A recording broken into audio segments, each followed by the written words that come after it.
Normally I dance around the room, so this is going to be harder for me than it is for you because I'm not used to being tethered to anything.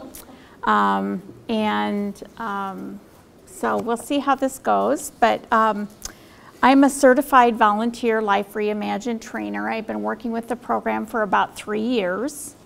And just my mother and I went through the training together in Omaha. And my mom's 88 and she works very actively with AARP in the Omaha system, in the Nebraska system. So this is how I chose to volunteer for AARP here in Iowa. And there's lots going on, and so take time to check out the website if you haven't signed up for this is the commercial. So make sure that you are in the know about what AARP offers, because so many of the things that they do are just absolutely fabulous. And I know you have a great group here, and we're going to talk a little bit more about why groups like yours and AARP are really important as you move forward and think about what your future is. So,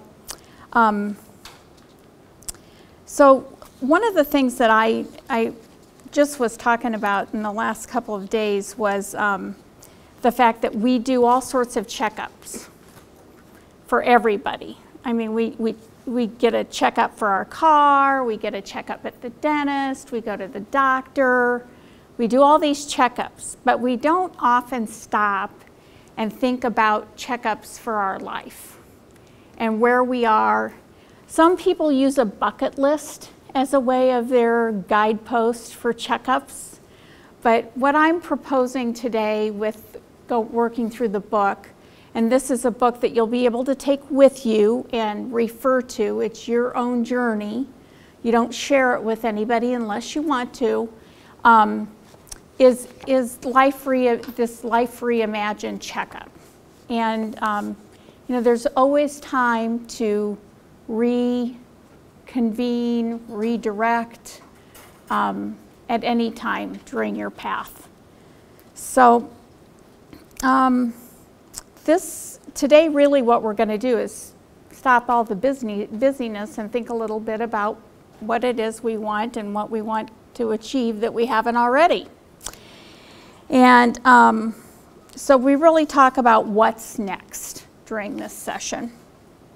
So what I'd like to do quickly is go around the room, and I know you all know each other, but I don't know you. And not that I'm going to remember all your names, but I'd like to know just really what it is you think you'd like to walk away with today from our session. And when you heard about Life Reimagined, what made you say, yes, I'm going to go to that? So, so let me talk a little bit about the session. I'm going to guide you through a process. The book you have in front of you is the book that we used for this journey. And one of the things I ask people is to make sure that what's said in here stays in here. This is supposed to be a safe place where you can share concerns. I've had everything from people who have, you know, just lost a spouse or just left a job unplanned, or and to get the most out of this, you have to be able to be exactly, be authentic and work what is your issue. And you can't do that if people don't honor the confidentiality of our session today. So it's about the group. We do a checkup together, and what I'm also hoping happens is that you will find some ideas that come from other people. I found that there's no such thing as a new idea. They're just recycled, and that's so quite frequently ideas come from the person who's sitting right next to you, which is kind of interesting. And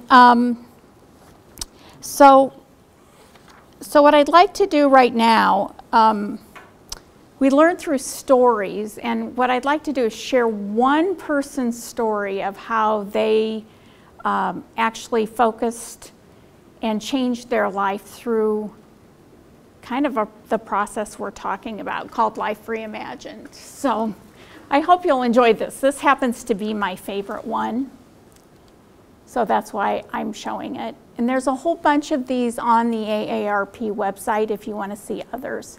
I know there's one about a vocal music coach that might be kind of interesting to you. So.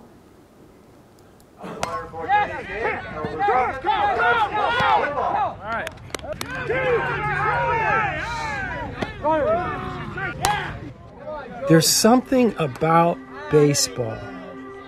The baseball bug struck me early and stayed with me. And it was a kind of a love affair with somebody I didn't know.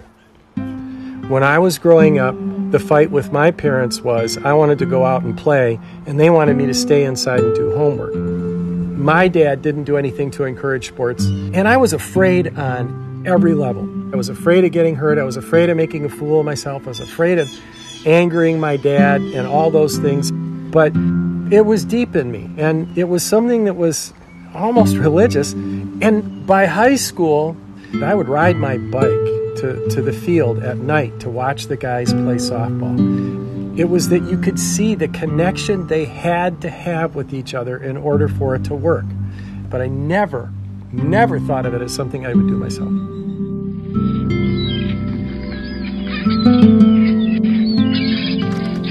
Whenever it's time to have a meeting on the phone, I'm out of here. I get out of the office and I walk straight down to the beach. And I'm walking down the way, and I notice a softball diamond to the right, and there were people playing in the park. I'm on the phone in this intense conversation. I don't remember even saying I can't talk now. I hung up. And I went up and I'm looking through the fence. And these guys are playing fast-pitch softball. And they're my age and they're older. These were just plain really good baseball players playing softball. And I'm looking at this, and it all hit. It hit in a moment. I remember this.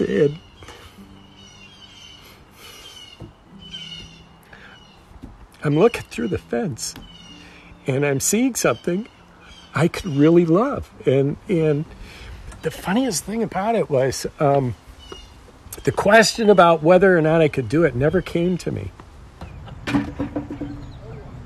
It was a life of watching and not doing. I just looked at this and I said, I have to do this. We move to the bottom of the seventh. Pels lead it 7-5. Larry, you're leading off. So they put me on a team, part of the pool. And they all know, okay, the new guy, he's never seen him play. He's real skinny. So, okay, I get up, I hit a double. Run it, Rich, run it! I'm standing on second base, and there's this gruff guy playing shortstop, comes over about 4 or 5 feet from me and says, nice hit, kid. I'm thinking, I'm 56 years old, and I'm a rookie, and a guy just comes up and says, nice play, kid. Doesn't get any better than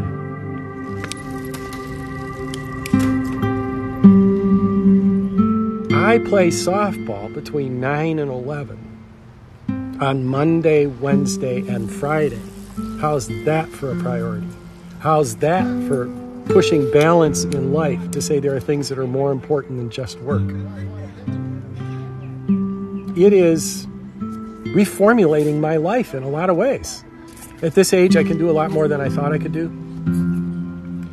There's no way I would have thought at age 58 I'd be playing a 60-game season at full speed without my knee brace. It's benefiting me in the kind of confidence I have to compete in my professional life, my work life, and what I dedicate myself to professionally is building community. I found my community in the league with these guys from so many different walks, right? I mean, blue-collar, functionally homeless people, doctors, there are half a dozen PhDs in the league. You have everything there. And none of it matters because we all have this same basic respect for the game and for the history and the legacy of an 80-year-old league. I did all the things I had to do in life. I'm still doing the things I have to do. But now it's time to do what I love. And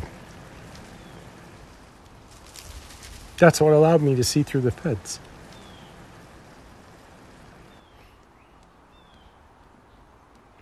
To see what was on the other side. And have the courage to do it.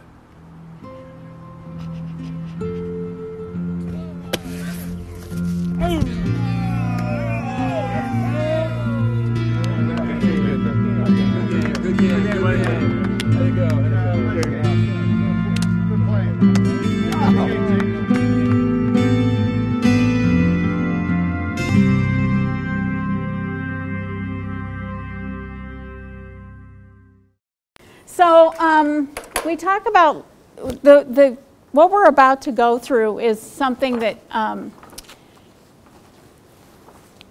I thought about this on the way up today. Was my life got reimagined a week ago Monday when I slipped on loose gravel and fell and ended up doing a hurdler stretch, but with my foot going the wrong direction.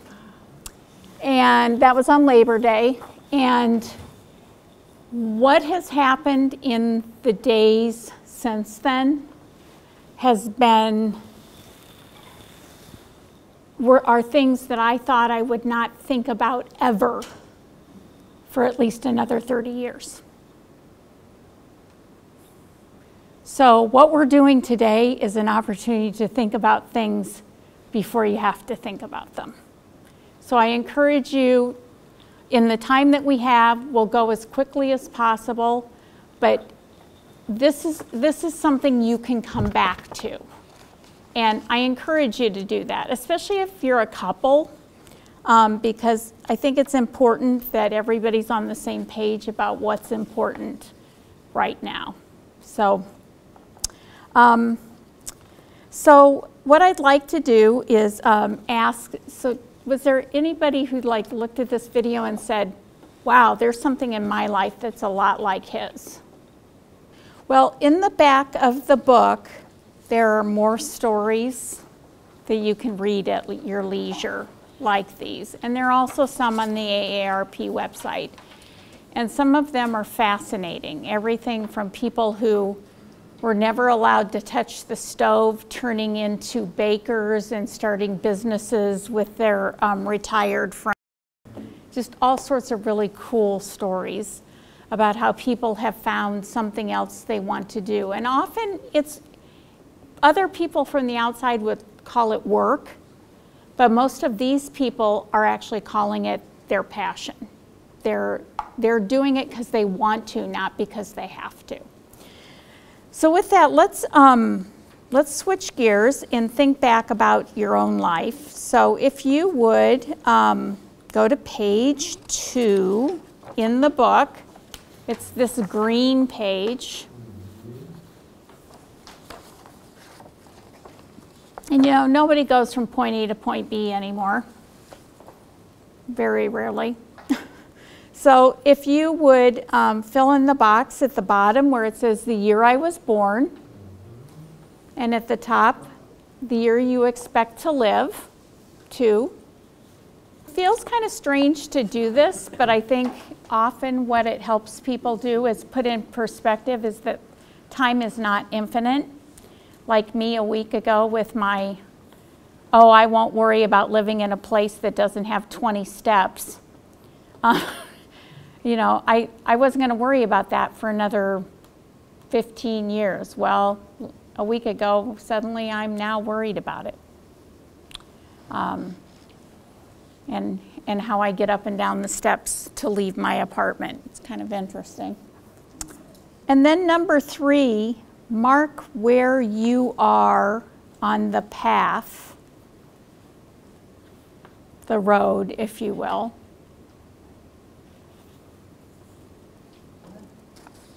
Most of us are closer to the end of our time continuum than the beginning of our time continuum. I always like to put mine kind of right in the middle of this curly Q, but anyway. But one of the things that I encourage you to do with what's in that box is that it might be, and I actually have on mine at home, have written down things in my box. Took the job at such and so place, had this child, got married, got divorced, had this grandchild. So I've written those things in my box so I have some context for where I've been. And you can do that too. We just won't take time to do it now. So now what I want to do is look at the time ahead of you.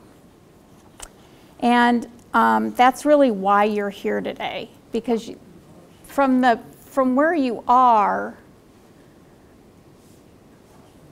you're not really starting over. You're building on what you already have.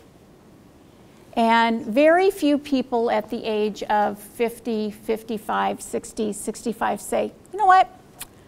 I've loved being a fireman for all these years. Now I want to be a doctor. That's not how it works. Or I want to retire and go work for Friendship Force and do medical care. So being able to take the things you're good at and the things you have interest in, and this is really what the subject of our video did, was he realized that he had lost a huge opportunity because his father was so anti-baseball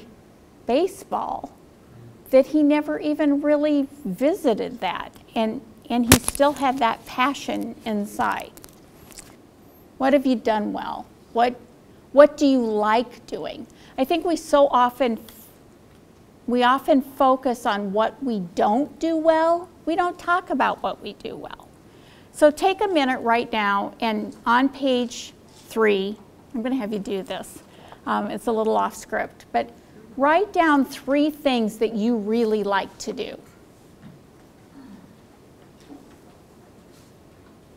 Could be teaching, could be cooking, could be playing cards, could be reading. Balance, which is the first one, is a time when you feel in sync, like everything's all put together.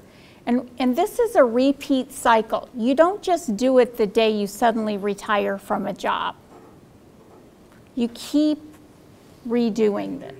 So right now you might feel in sync. You know, you've just retired, you're going to retire, life's good, maybe you haven't retired yet. Then the next one is a trigger. It's a life event, AKA falling on the gravel and breaking your ankle, that triggers something. Those events are scary. I see people all the time who take this and see it as a negative, and really a trigger can be a huge positive as long as you look at it holistically. And then the last one, it says here, share a trigger from your own life. Well, I think I've done that. Anyway, and then the last one is limbo, and that's a period of transition. And that's where maybe you retired and you said, I'm going to take 6 months to kind of get my ducks in a huddle, and then I'm going to decide I'm going to do this. But not all of these things have to hinge on some employment trigger, if you will. The uncertainty about being in limbo can be very scary, but it can also be really exciting because it allows you to have a new chapter and to try some new things. So think about where you are and put a check mark in the box of the era, if you will, that you feel like you're in.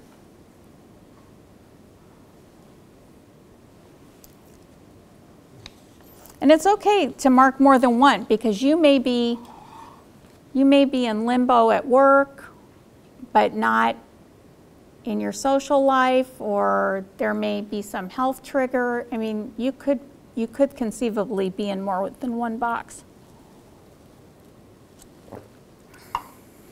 So on page 5, let's talk about triggers.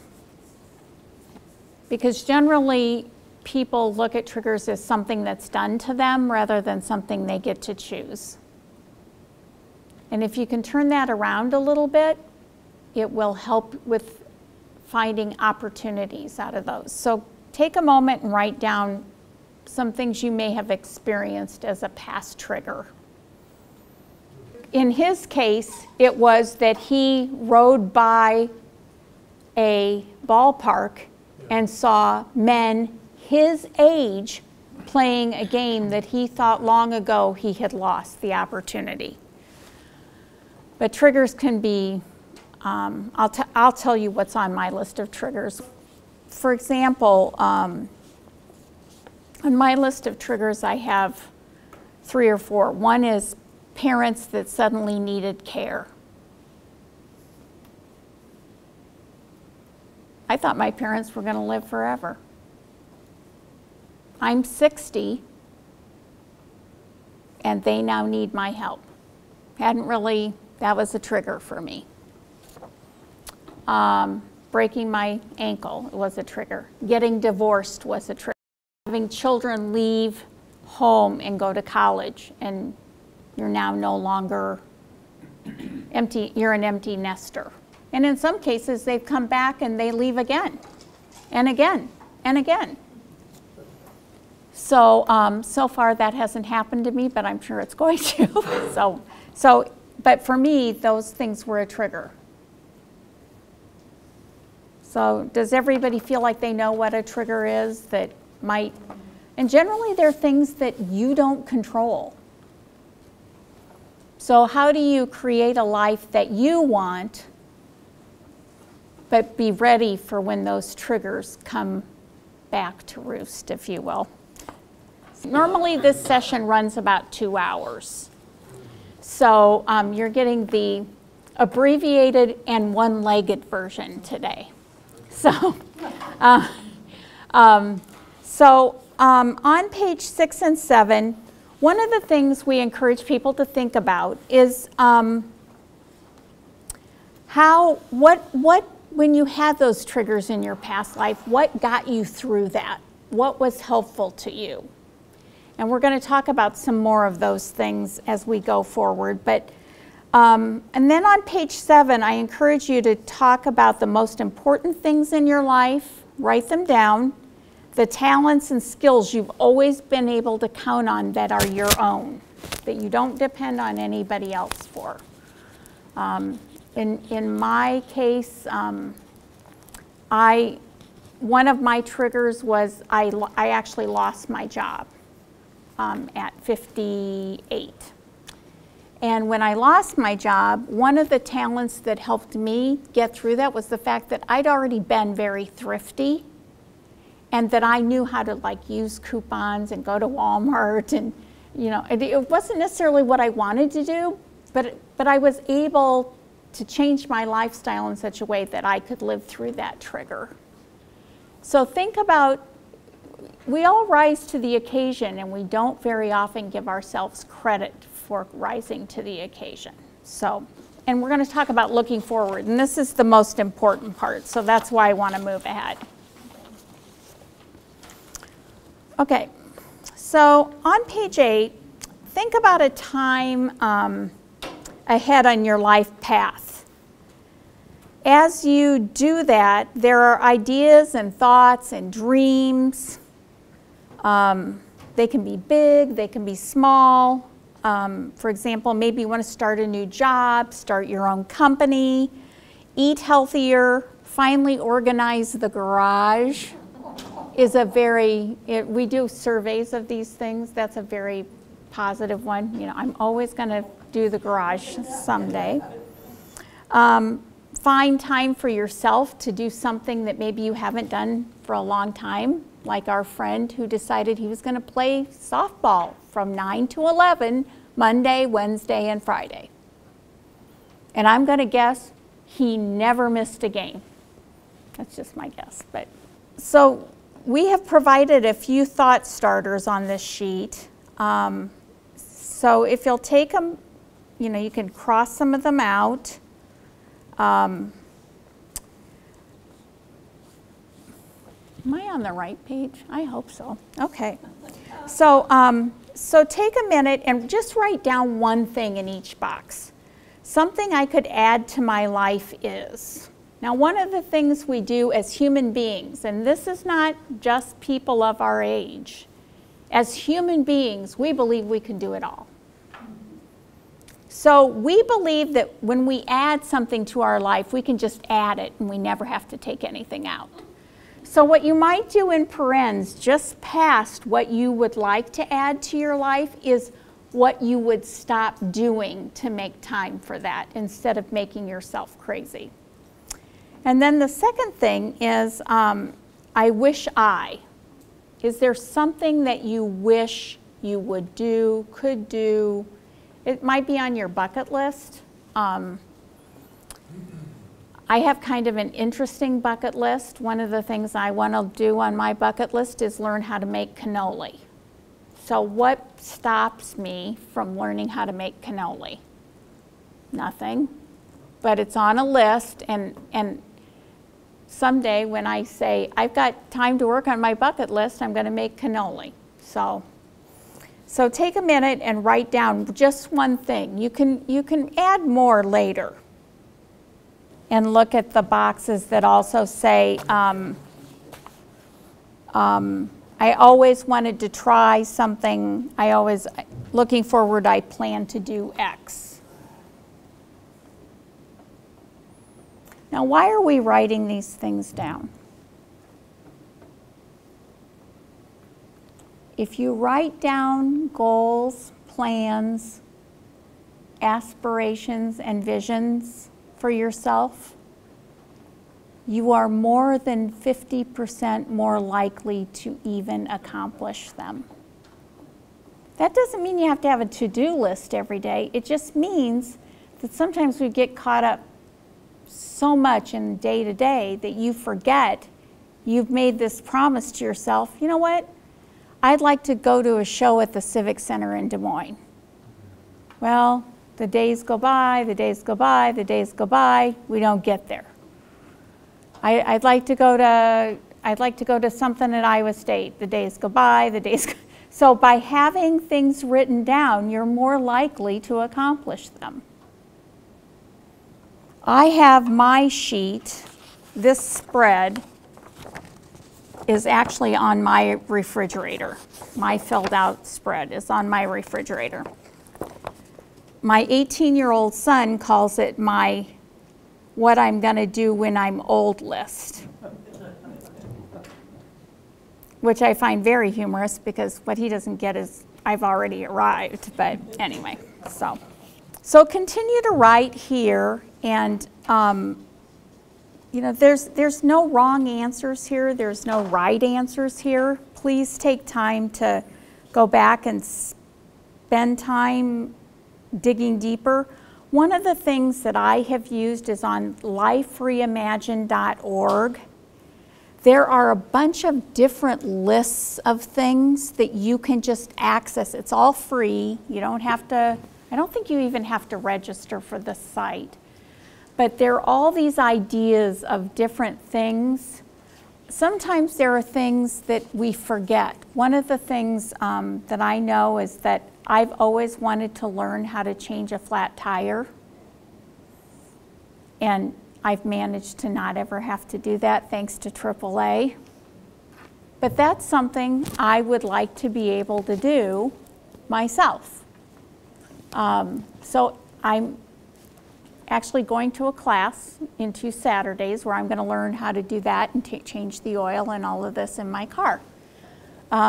Because I've always paid somebody to do it. And I will probably still pay somebody to do it, but I want to know how things work and when I should not drive on a flat tire and all of that. So we're thinking about the time ahead.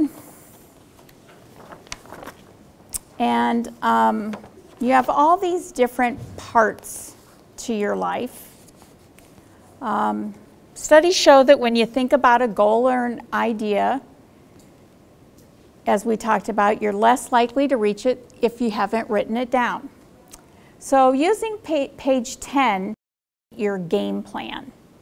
What's one thing that you'd like to do, that you know today that you would like to do that you are not doing? Write down some ideas for what you can do to get started.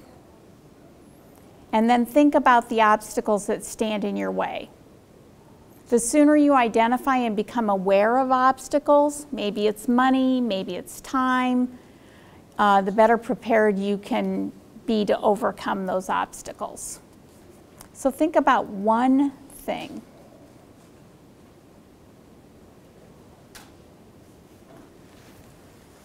We've looked back and uncovered the things that have helped you navigate change. We talked about them a little bit, and I hope you take some time to discover what within you has helped you when things didn't go exactly the way you wanted them to, or when you had an opportunity that you could enhance and take advantage of.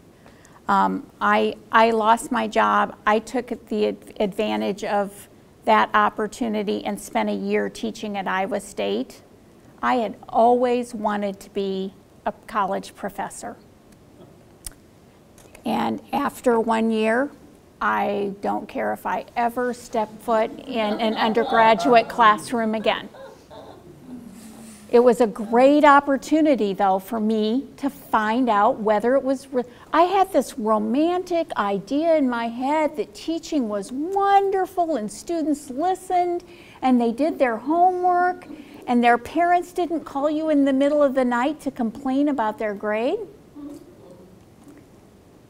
And I very quickly realized I was not the right person. Now, I love teaching graduate classes with people who are currently in the workplace.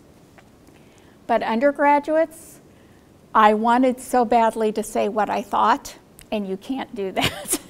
Because many of them do not understand the value of what they have been given through an education, and they don't take it seriously.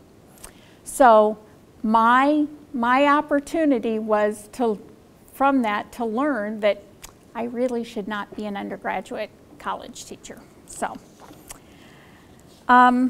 we've looked at those things, and you've talked a little bit about goals for the future and starting at 0 about what you might want to work on in the coming months. I'm going to talk quickly about this process. So I love this because I teach this formula not just in AARP, but in other parts of people's lives. I have a young moms group that I share this with. I have a set of going back to school, people who never finished their college education now that later in life have decided to finish their college education. And the Life Reimagined approach is really important because this is your personalized GPS. There's nothing about this that's linear. You can start in any one of these circles, and in some cases you might be working in multiple circles at once. So we're going to just quickly talk about the circles, and I'll tell you a little bit about how I use them, and then you can think further about how you might use them. So reflect. What's your current situation or opportunity? What your opportunity is at work or at home or at church or at community, all of those are going to be different. And so you might actually reflect about each of those in a different way. What I encourage people to do is kind of take that skills inventory. You know, what do you do well? What are your... This is where I talk to people about you cannot keep doing the same thing and expect different results. It's called insanity. Yeah. So I encourage people to think very clearly about what it is they want and what can they change. Connect. You don't have to do it alone. You might find out that there are people who want to learn about knitting the same way you do, or people who want to help others the same way you do. And you all have the same goal in mind, but you might be at different places. So really reaching out and spending some time talking to different people, and you all do this already in this group. It's awesome. But continuing to do it, and maybe even once a year, having just kind of a discussion among yourselves about what are some things I want to do this year? Does anybody else feel the same way? You might find little splinter groups coming off your group that allow you to do those things. Explore, change your approach, and learn about different possibilities. If someone had told me, I don't know, 5 months ago that I would be, I'm starting a new business where I'm going to help people navigate divorce without having to crush the opponent, for the lack of a better way to put it. If somebody had told me that I would be doing that, I would have said, not going to happen. But now that I've experienced something, I've learned something from it, seen a need, and decided to fill that need. Look at the things around you. Do you ever say, I wish somebody would invent something that does this? I wish somebody would fix this problem. That could be you.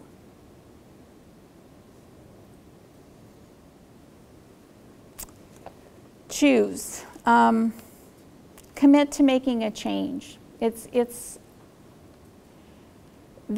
is probably the hardest one, I think, because for me, at this stage in my life, I see so many things I can do that I get excited about.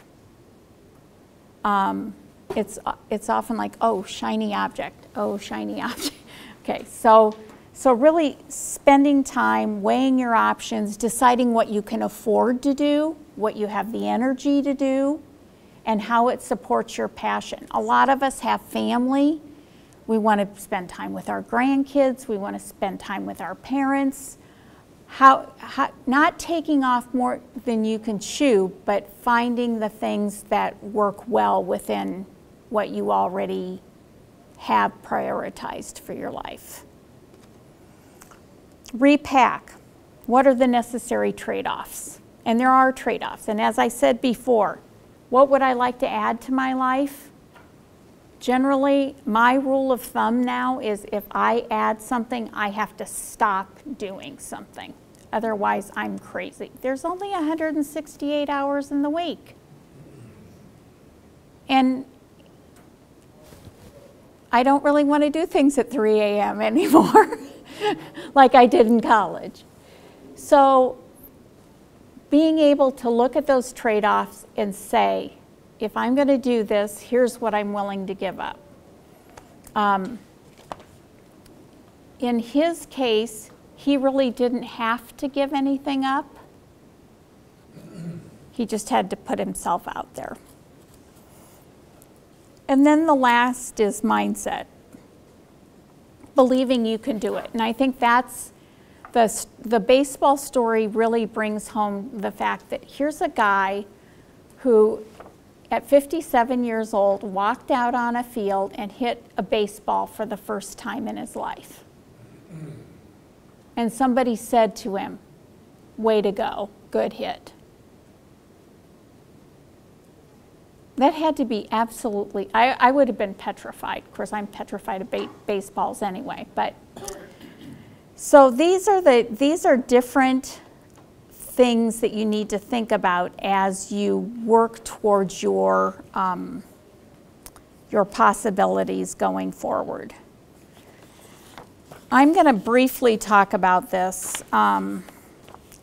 I think this is one of the most critical things people should do all of their lives, and that is have, some people call them a board of directors, some people call them a tribe, some people call them, you know, the girls' club or the boys' club, you know, whoever you go have coffee with every morning.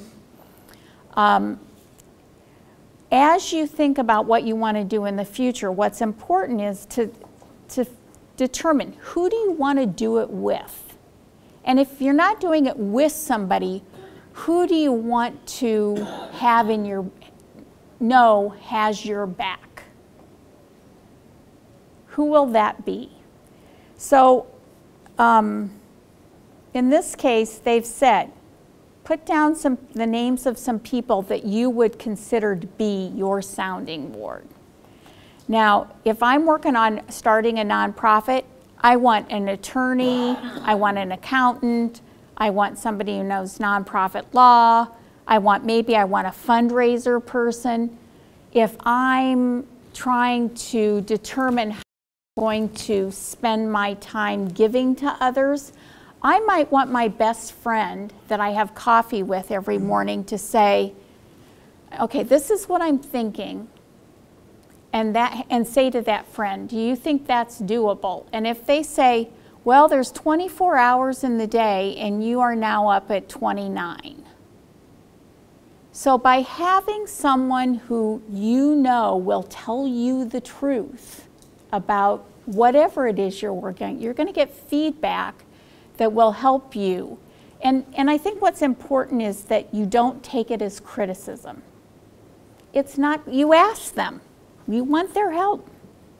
It's not criticism. It's really more about how you get things done and how you enjoy the second half of life, that you're doing things you really want to do.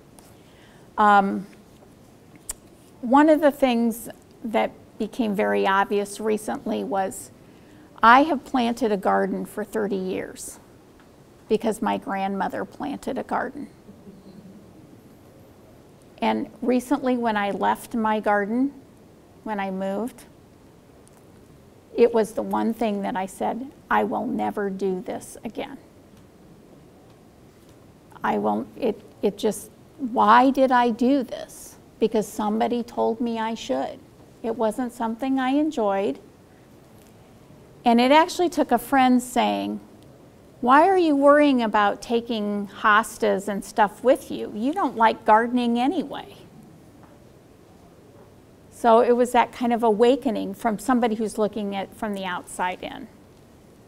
Let's talk about one thing you can do this week to get started on your one thing you'd like to get done. Can you write it down? Might be finding somebody to work with.